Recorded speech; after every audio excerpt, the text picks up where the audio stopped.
The sweet smell of fruit doesn't normally send rats running. But when researchers paired the orange cherry almondy scent of the chemical acetophenone with a painful electric shock, lab rats quickly learned to fear it.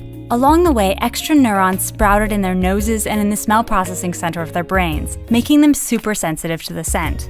This result isn't shocking. What is surprising is that the rats' pups and their pups' pups were also startled by the smell of acetophenone and had the same extra neurons as their fathers, despite never having been introduced to either their dads or the fruity scent before. But how could the pups have inherited something that their fathers learned?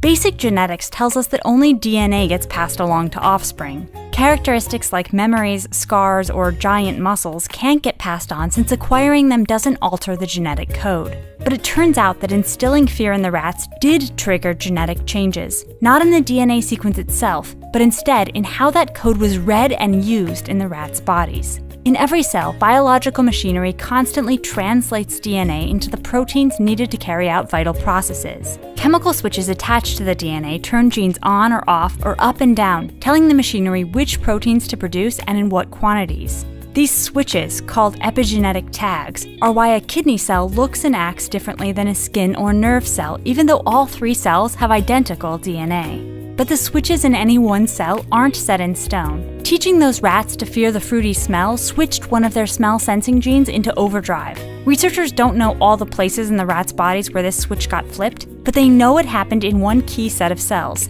the rats' sperm cells, which would one day pass along the tweaked genetic material, making the next generation of rats super sensitive to acetophenone. Rodents aren't the only creatures demonstrating this weird type of inheritance. In Epigenetics, Sweden, boys who suffered through tough winter famines went on to have super healthy sons, with extremely low rates of heart disease and diabetes. And their sons had the same excellent health, living an unbelievable 32 years longer on average than the grandsons of boys who hadn't gone hungry. To be clear, this does not mean that we should start starving our kids for the benefit of future generations. Scientists don't even know yet exactly which switches the Swedish famines flipped. While we have been able to connect specific epigenetic changes to health effects in mice, we're a long way off from being able to make those connections in humans.